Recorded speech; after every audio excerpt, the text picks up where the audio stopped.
Good day mga idol, mag-unbox tayo ngayon ng ating parcel.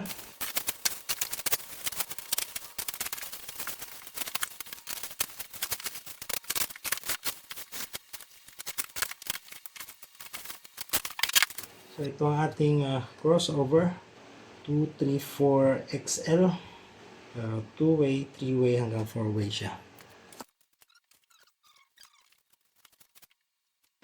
So ito siya, kanyang back panel.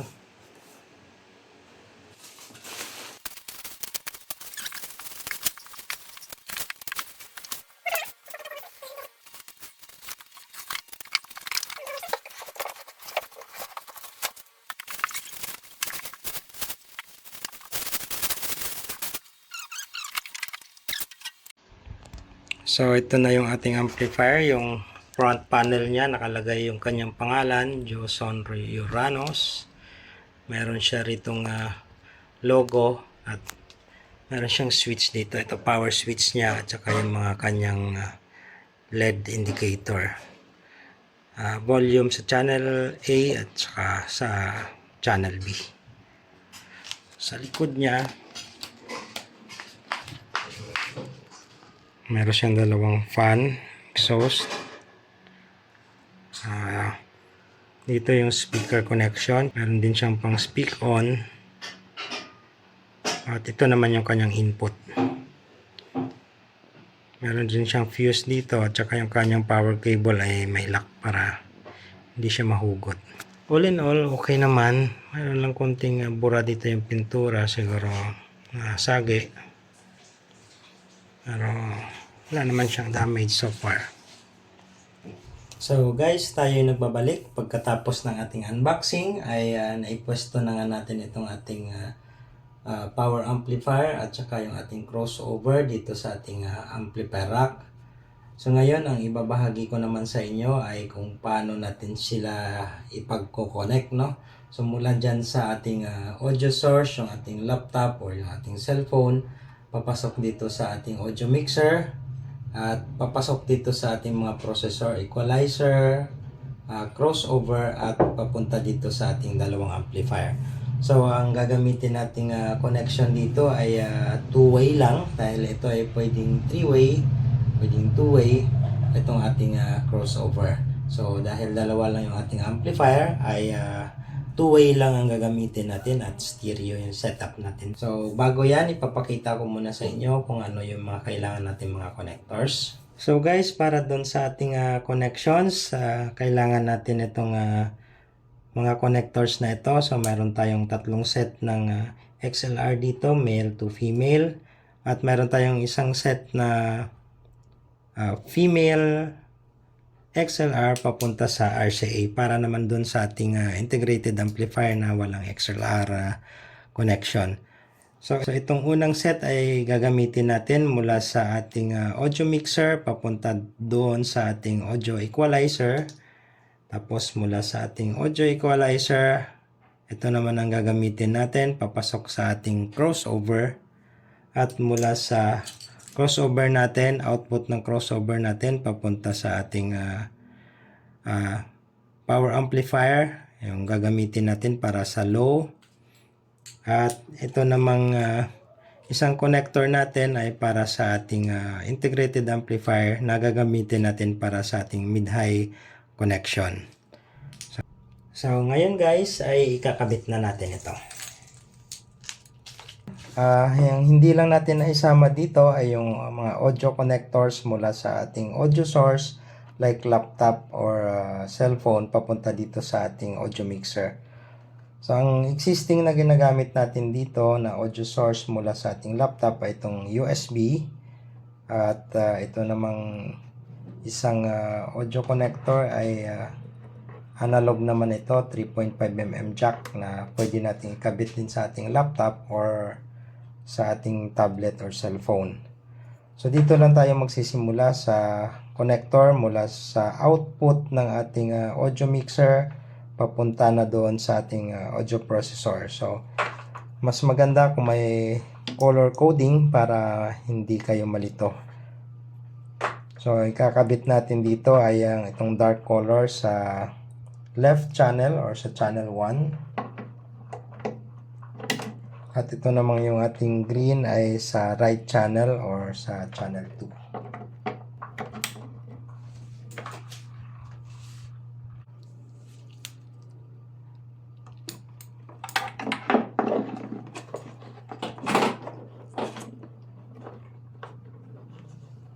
So ngayon lilipat tayo sa back panel ng ating audio rack para ma-access natin yung mga connectors ng ating mga processor at saka ating amplifier. So dito sa back panel ng ating amplifier rack, makikita natin dito ang back panel ng ating audio equalizer. At ito naman yung ating crossover. So mula sa output ng ating audio mixer, papasok naman siya sa input ng ating audio equalizer. So itong dark color ay left channel or ilalagay natin siya sa channel 1.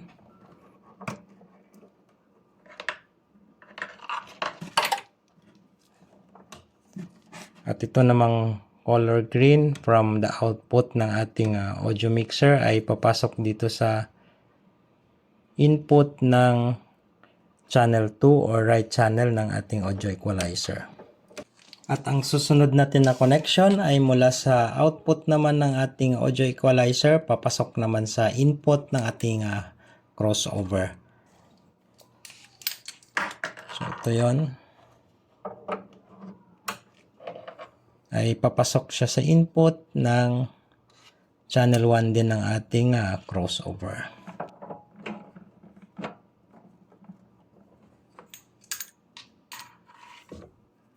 At ganun din mula sa output dito ng ating channel 2, gamit tayo ng color red.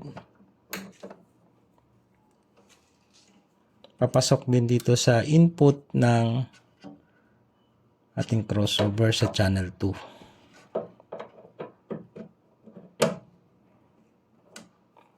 At ang susunod at last natin na connection na gagawin ay mula sa output ng ating audio crossover papunta naman dito sa input ng ating mga amplifier.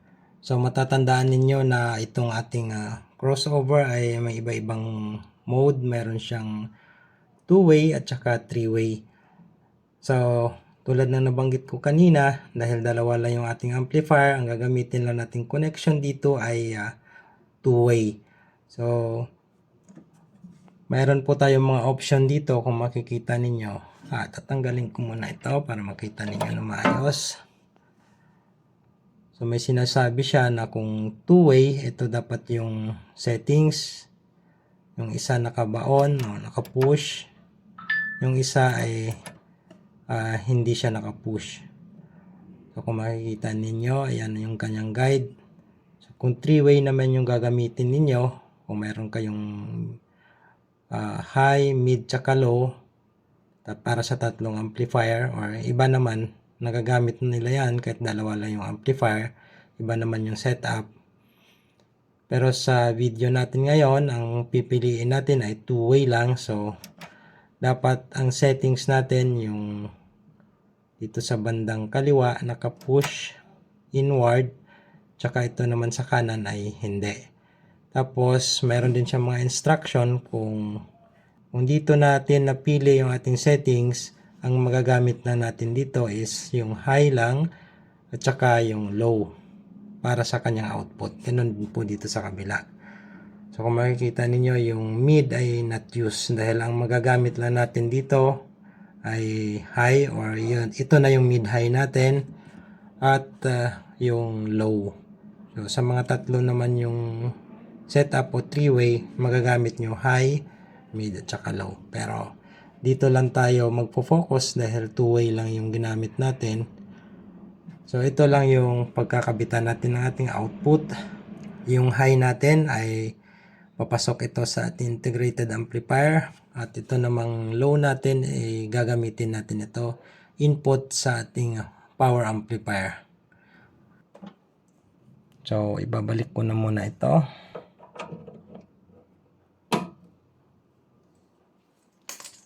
Ang unang natin ikakabit ay yung ating mid-high o high frequency. So yung channel 1 natin, gagamitin natin yung color blue output ng channel 1 natin na high at output ng channel 2 natin na high.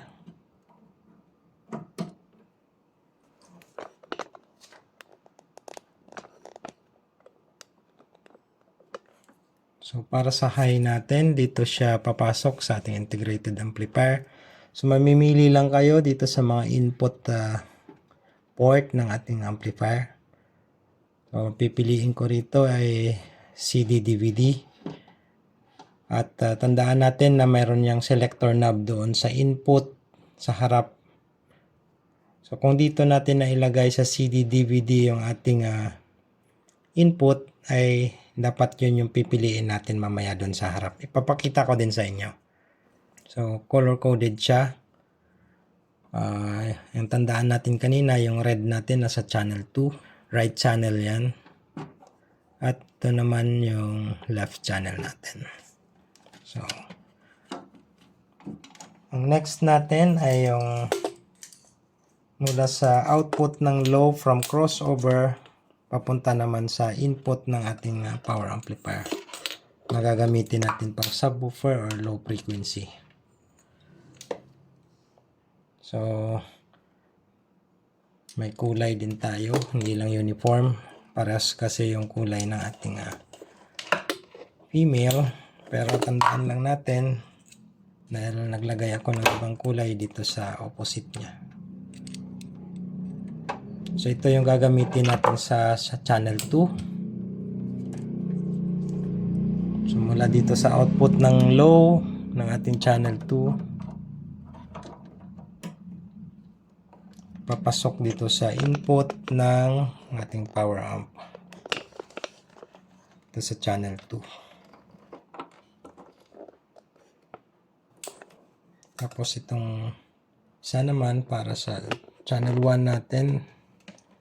Output ng ating audio crossover, channel 1, low. Papasok dito sa